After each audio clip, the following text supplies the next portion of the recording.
Hello friend, welcome to my channel child edu care. আমি আবারও তোমাদের সামনে চলে এসেছি। তো দেখো, ক্লাস 4-এর উইংস পার্ট 3 নিয়ে, যেখানে আমি লেসন 9 শুরু করেছিলাম এবং তোমাদেরকে স্টোরি রিডিং, মিনিং এবং অ্যাক্টিভিটিগুলো করিয়ে দিয়েছিলাম। আজকে আমি তোমাদের লেসন 9টা কমপ্লিট করে দেবো। তার সাথে সাথে দেখো, অ্যাক্টিভিটি 3, 4, 5, 6, 7 এটা আমি তোমাদেরকে করি লেসনটা শেষ করব। তো তোমরা সাথে থাকো, ভিডিওটি স্কিপ না করে দেখতে থাকো। আর আগের ভিডিও যদি দেখতে চাও তাহলে ডেসক্রিপশান বক্সে লিঙ্ক দেওয়া আছে, সেখান থেকে দেখে নেবে। তো চলো শুরু করি। দেখো, অ্যাক্টিভিটি 3 কি বলছে, answer the following questions. Number A questions বলছে, who lost all his ships in a sea storm. কে সামুদ্রিক ঝড়ে তার সমস্ত জাহাজগুলো হারিয়ে ফেলেছিলেন। নাম্বার বি কোয়েশ্চেন দেখো, why was the businessman surprised. Businessman বা ব্যবসায়ী অবাক হয়েছিলেন কেন। Number C, what did the stranger affirm in a calm and quiet manner. অচেনা ব্যক্তিটি শান্ত এবং প্রশান্ত কণ্ঠস্বরে কি করেছিলেন। তো এই গেল আমাদের প্রশ্ন। তো চলো উত্তরগুলো কি হবে দেখে নিই।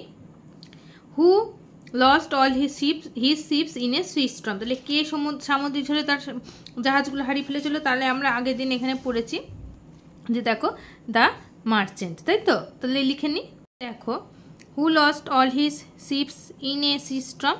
A merchant lost all his ships in a sea storm. এখানে লেখাগুলো একটু ছোট ছোট করে লিখেছি, যেহেতু জায়গা অল্প সেহেতু তোমরা একটু ভালো করে দেখে নেবে।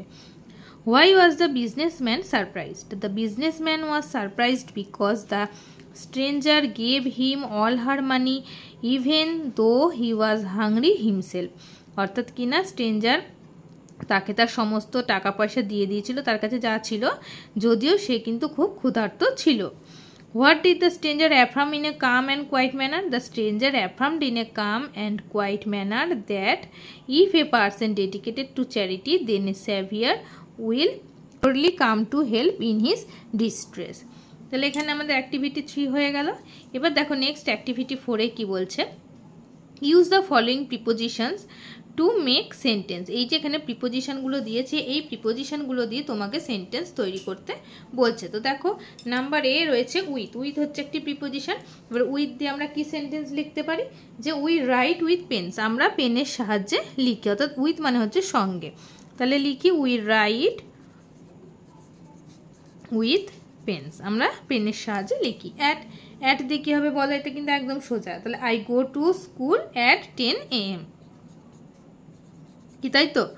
I go to school at 10 AM, আমরা সকাল 10টায় স্কুলে যাই, আমি সকাল 10টায় স্কুলে যাই। তারপরে দেখো আছে ইনটু। ইনটু দিয়ে কী হবে, the kite falls into the river, ঘুড়িটি নদীর মধ্যে গিয়ে পড়লো। নেক্সট দেখো হচ্ছে আপন। আপন মানে কি ওপরে, বা বলেন এটার উপর ওটা নির্ভর করছে। তাহলে কি লিখতে পারি, যে এক্সাম রেজাল্ট, অর্থাৎ কি না পরীক্ষার ফলাফল। আমাদের পরীক্ষার ফলাফল কিসের ওপর নির্ভর করে, the exam results depend on হচ্ছে রিডিং, আমাদের পড়ার ওপর নির্ভর করে আমাদের এক্সাম পরীক্ষার ফলাফলটা কেমন হবে, কি তাই তো। তারপরে দেখো বলছে ফ্রম কি, ফ্রম মানে হচ্ছে থেকে। তাহলে কি লিখবো, আই কাম হোম, আমি বাড়ি ফিরি ফ্রম স্কুল, আমি স্কুল থেকে বাড়ি ফিরি কখন, স্কুল অ্যাট 4 PM। তাহলে এই গেল আমাদের প্রিপোজিশন দিয়ে সেন্টেন্স তৈরি। নেক্সট দেখো অ্যাক্টিভিটি 5-এ কি বলছে, fill in the blanks with adjectives given in the help box below. Help box থেকে নিয়ে অ্যাডজেক্টিভসগুলো নিয়ে শূন্যস্থানগুলো তোমাদেরকে পূরণ করতে বলেছে। তাহলে হেল্প বক্সে কী কী অ্যাডজেক্টিভস আছে দেখে নিই। Strong, cold, sweet, big, little. Strong মানে শক্তিশালী, কোল্ড মানে ঠান্ডা, সুইট মানে মিষ্টি, বিগ মানে বড়, লিটল মানে হচ্ছে ছোট। তাহলে নাম্বার 1 দেখো বলছে, I want a dash cake for my birthday. আমি আমার বার্থডেতে একটা কেক চাই। সেই কেকটা কীরকম হতে পারে, হয়তো সুইট হতে পারে, মিষ্টি একটি কেক, বা দেখি এখানে কি কি আছে দেখো, আগে দেখে নাও। Would you like dash water, মানে তুমি কি জল খেতে পছন্দ করো। তাহলে আমরা এখানে লিখতে পারি would you like a cold water, তুমি কি ঠান্ডা জল খেতে পছন্দ করো। তাহলে এখানে কোল্ড হয়ে গেল আমার। I love to here dash music, তাহলে আই লাভ টু হিয়ার কি মিউজিক হতে পারে, I love to here sweet music, আমি মিষ্টি একটি সুর পছন্দ করি। The cat ran after a dash mouse. তাহলে বিড়ালটা কার পরে দৌড়াচ্ছিল? একটা ইঁদুরের পিছন পিছন দৌড়াচ্ছিল। তাহলে কি হবে? ইঁদুরটা কি হবে? লিটিল ইঁদুর, লিটিল মাউস, LITTLE। তারপরে দেখো the dash man lost the wrestling match. তাহলে দ্য স্ট্রং ম্যান, একজন শক্তিশালী মানুষ, কি হয়েছিল? একটা কুস্তির ম্যাচে হেরে গিয়েছিল। তাহলে এখানে কি থাকলো? I want a big cake my birthday. আমি আমার বার্থডেতে একটা বড় কেক চাই। তাহলে বোঝা গেল এখানে অ্যাডজেক্টিভস দিয়ে শূন্যস্থান কিভাবে পূরণ করলাম।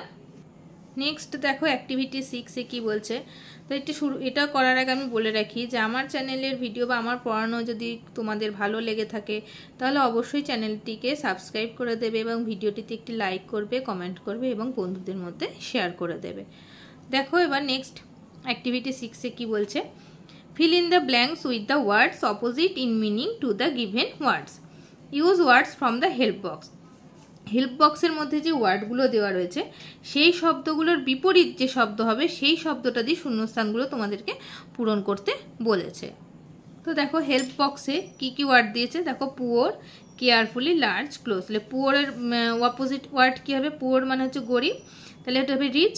কেয়ারফুলি মানে যত্ন সহকারে, কেয়ারলেসলি। তারপর হচ্ছে লার্জ মানে বড়, তাহলে এটা হবে স্মল। আর ক্লোজ মানে হচ্ছে কাছে, এর বিপরীত হচ্ছে ফার। তাহলে দেখো Mira's house is dash from the school. মীরার বাড়িটি স্কুল থেকে কি হবে? এখানে হতে পারে যে ক্লোজ মানে হচ্ছে কাছাকাছি, তাহলে আমরা বলতে পারি যে মীরার বাড়িটি স্কুল থেকে কি হবে? দূরে, তাহলে is far from the school. Next দেখো the dash people have donated large amount of money to build the hospital. তাহলে কি হবে? যে কীরকম মানুষ যে হসপিটাল তৈরির জন্য একটা লার্জ বিরাট অ্যামাউন্টের মানি তারা দান করেন, তাহলে নিশ্চয়ই তারা ধনী লোক, তাই তো? তাহলে ধনীরা, তাহলে এখানে পুয়ার, দেখো পুয়ারের অপোজিট ওয়ার্ড কী হবে? রিচ। তাহলে the rich people have donated large amount of money to build the hospital. Next দেখো there is a dash notebook in Abdul's pocket. তাহলে আব্দুলের পকেটে একটা নোটবুক আছে, তাহলে সেটা কীরকম নোটবুক হবে? নিশ্চয়ই লার্জ হবে না, তাহলে লার্জের অপোজিট মিনিং কী হবে? অপোজিট ওয়ার্ড কী হবে? স্মল। একটা ছোট্ট নোটবুক তার পকেটে আছে। Next she lost her purse as she had kept it dash. তাহলে সে তার পার্সটা হারিয়ে ফেলেছিল কিসের জন্য? যত্নের অভাবে, অর্থাৎ কেয়ারলেসলি। কেয়ারফুলির বিপরীত ওয়ার্ড হচ্ছে কি? কেয়ারলেসলি। তাহলে এটা আমাদের অ্যাক্টিভিটি 6 হলো, কমপ্লিট হলো।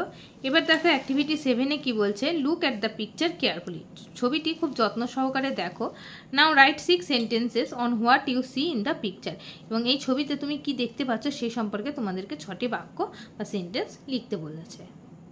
তো দেখো এখানে ছবিটি দেখতে পাচ্ছি। ছবিটিতে আমরা কি দেখতে পাচ্ছি? যে একটা বৃদ্ধ লোক রাস্তার ধারে বসে রয়েছেন এবং একটি মেয়ে তাকে খেতে দিচ্ছেন। তার মানে এটা থেকে আমরা কি বুঝতে পারছি? যে দেখো সে মনে হচ্ছে একটা স্কুলের ড্রেস পরে আছে, ড্রেস জুতো দেখে বোঝা যাচ্ছে, চুল বাঁধা দেখে। তাহলে সে স্কুল থেকে বাড়ি ফিরছিল, তখন দেখতে পাই যে একটা বৃদ্ধ লোক বসে আছে। সে তখন কি করে? বাড়ি যায় এবং তার জন্য খাবার এনে তাকে দেয়। তাহলে সেটা দিয়ে আমরা 6টা সেন্টেন্স লিখেছি। দেখো a poor old man was sitting on the road. The girl was going to home from school. মেয়েটি কী করছিল? স্কুল থেকে ফিরছিল, তখন কি করলো? শি স হিম, সে তাকে দেখতে পেয়েছিল। দেন শি ওয়েন্ট হোম, সে তখন বাড়ি গিয়েছিল।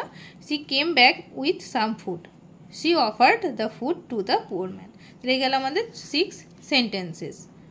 তাহলে কি হলো? তাহলে সে বৃদ্ধ লোকটিকে দেখতে পেলে এবং সে তার বাড়িতে গিয়েছিল, আর বাড়ি থেকে কি করেছিল? তার জন্য কিছু খাবার এনেছিল এবং তাকে সেই খাবারটা এনে সেই পুয়ার ম্যানকে অফার, অর্থাৎ খেতে দিয়েছিল। তাহলে গেল আমাদের অ্যাক্টিভিটি 7।